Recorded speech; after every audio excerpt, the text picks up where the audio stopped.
My name is Tessa Rogers. This is my screencast for Becoming an Online Teacher, Module 2. First, briefly about me. I teach at LaSalle Academy in Shillington, Pennsylvania. It's my 9th year there.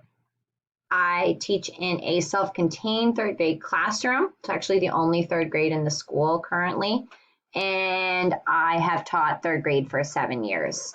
I love being active, working out, spending time with my family. My husband and I, you can see in the photograph, we have 3 daughters.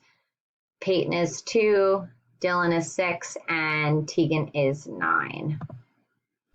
So previous online experiences, from the earliest memory I have would be the summer of 2006. I took a biology course at RAC, or the community college here, and I would describe it as a hybrid. So we had in-person learning, but there was also an online component where I would watch videos and respond and things like that. Including this course, I've taken 8 graduate level online courses. And then this year, the diocese in which I work enrolled all the teachers that teach religion in a catechesis institute. It is required, but what I like about it is that it's asynchronous learning, so I can work through it at my own pace, although it is time intensive. And at the end, you get a certification. As a teacher, I piloted Chromebooks in our 5th grade when I taught for 5th grade at our school. And like many people teaching in the spring, I taught asynchronous instruction. This year, I taught 6 full-time online students. Give or take, because sometimes I had more online than in person, but now I have all 16 of my students back in person. So according to the Moskowitz chapter, the online teaching skills that I would say I have established, although there's always improving going on. My online communication skills, so some of the examples of things that I do in my classroom would be emailing parents and students. I have scheduled emails that go out Sundays and Wednesdays to keep everybody in the loop. I use Class Dojo with my students' behavior management, but also to share photos of things that we're doing in class and things like that with just the parents. I also have a Bitmoji classroom, and GoGuardian. I would not have survived teaching my online students if I couldn't talk with them confidentially throughout the day through that chat feature that they have on there, and also helping them troubleshoot things from my end so I can see their screens and things like that. Love giving feedback through comments in Google Classroom, and the students are able to respond back to me as well. The content and subject area knowledge, I would say that is established. The main reason being that I've taught 7 years in 3rd grade, so I'm very familiar with the curriculum. Then I'm able to integrate technology curriculum into what I have already established. I would say the developing pieces that I need to improve on would be prior online experiences. I would say that I have more experience learning rather than teaching. That came clear as I was teaching this year.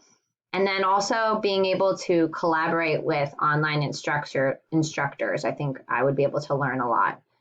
My tech skills, although I believe I have a repertoire of skills to pull from, I think that there is a constant need to adapt to new technology. So that's always something that I think is developing.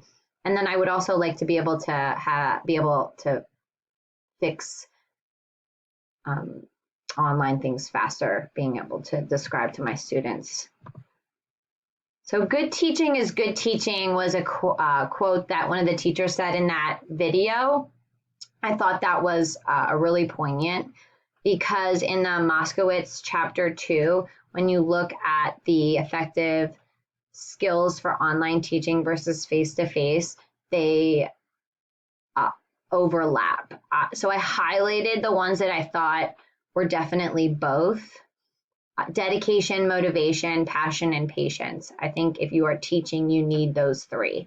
As for the flexibility and organization, where both of them need that, I think it's definitely different ways that they're needing to be flexible and organized. So flexible in an online setting, you need to be able to change lessons. You need to be able to troubleshoot. Flexibility in an in-person setting would be like classroom management, having to reteach something right on the spot, being able to remediate and enrich throughout the day. And organization for online teachers, so outlining class sessions, staying organized with online materials versus in person would have a different kind of class schedule, and they would have different materials that they would need to keep organized. The video comparison, I found the most interesting comment, because it was something that I've experienced myself this year, is that you have to be on every single hour. Whereas maybe if you were in person, you could sit down for a few minutes if you had a long day, but when you are teaching online, you don't know who's on the other side of the screen. So you want to make sure you're on all the time.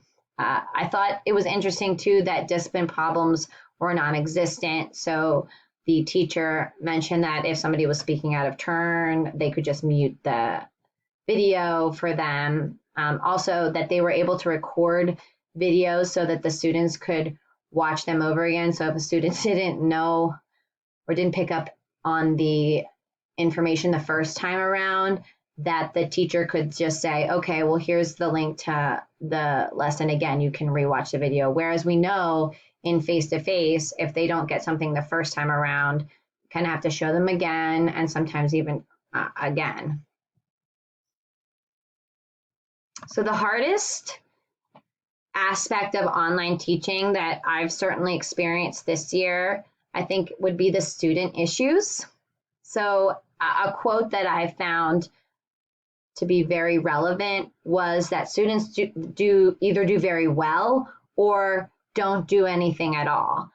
I actually found that I use this terminology, maybe not necessarily that way, but I know I told my principal, the students that want to learn are going to learn at home, and the students that have a difficulty learning are going to have extreme difficulty learning.